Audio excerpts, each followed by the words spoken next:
Everyone is quitting YouTube. If you're like me, you've been seeing tons of videos talking either from YouTubers directly saying why they're quitting or leaving YouTube, or other creators critiquing and sharing the stories of those creators, those big YouTubers who are leaving YouTube. From the bits and pieces I've been able to gather from watching some of those videos or the recap videos from other YouTubers, a lot has changed over the last decade or so from the early days of YouTube. Many people were on YouTube because they felt passionate about it. They loved creating videos.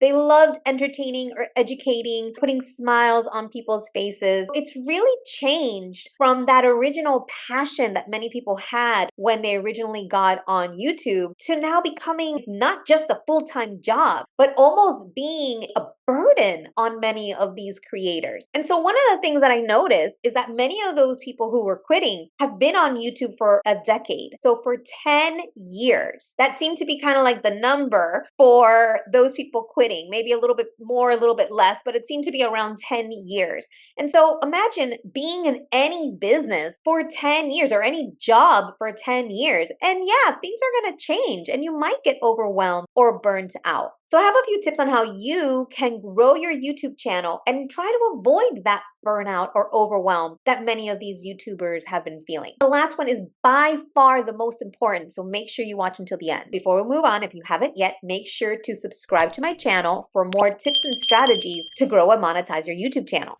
Now it's time to take a breather. I can't keep this up. This is my dream job and I have a lot of fun doing it. I know I'm incredibly lucky, but a dream job is still a job. So the first thing, I kind of alluded to it before. Many YouTubers who have been on for a decade or longer saw YouTube at first as a creative platform, a creative avenue for them to have fun and just create content. And some of those that grew really big and have been making a lot of money from their YouTube videos, they've been feeling the pressure for years to continue to create and knock out more and more and more content. So instead of being creators, they're actually stuck in this job. They're stuck in a routine of pumping out more and more content, and it just doesn't feel fun anymore. So even though it's a dream job, it doesn't feel that way because they're basically either doing administrative work, overseeing other people, and or they're not putting their time and effort into the stuff that they loved and what drew them to YouTube to begin with, which is the creation process. I'm so tired. There's nothing in my life right now except work. The second thing is that for many creators, many YouTubers who get additional income from sponsorships, and that includes ads and other types of sponsored content, at first it seems really cool and it's like an ego boost, but they didn't realize there's an opportunity cost to that. Let's say, just round numbers, let's say you're making $1,000 from a sponsored post or video. Well, how much time went into that one sponsored content? You have to negotiate.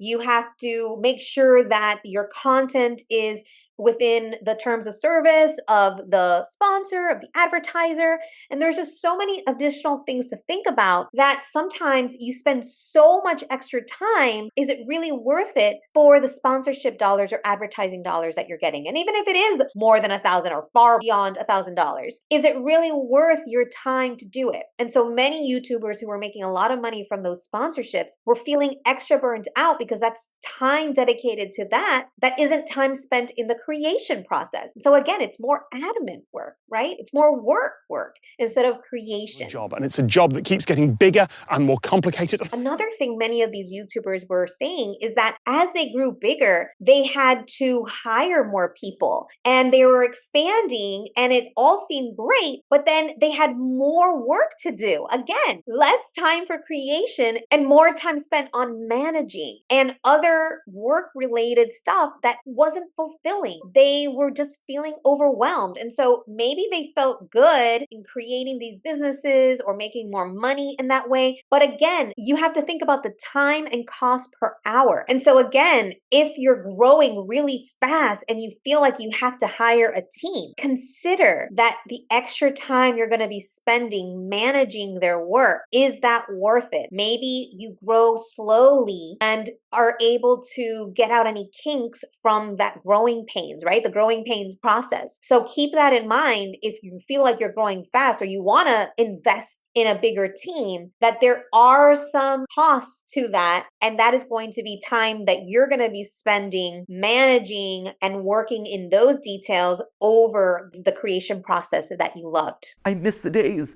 where I could just sit down on the couch with her and play video games, and it's not for content. Or I'm playing a game and I'm not thinking about what theories are going to come out of that.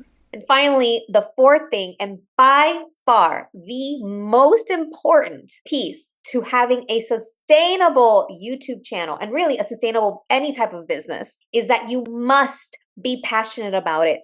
You must feel purpose driven. It must be a fulfilling process for you to create this type of content or to create in this area and this niche. If you created a YouTube channel that was maybe in a really hot niche and you see that it's going to grow, but you're not passionate about it, it's going to be really difficult for you to continue creating content and knocking out more and more content in that area if you're not feeling it, if you're not fulfilled creating it, or if you don't love it. So my suggestion is that you definitely need to be passionate about whatever the topic or the niche that you're in on YouTube, because that's going to allow you to really make it a sustainable business. Anyone can create a YouTube channel and grow it over 30 days, 6 months, a year, maybe 2 or 3 years. But beyond that, if you don't love it, you're not going to want to keep doing it. So definitely make sure that you feel a passion and purpose for that content, for that topic and niche, if you want it to be long-term. If you don't, and you created a channel, maybe you have a channel that you don't really enjoy the topic of, that's what you want to delegate. Those are the types of channels that you want to find a team member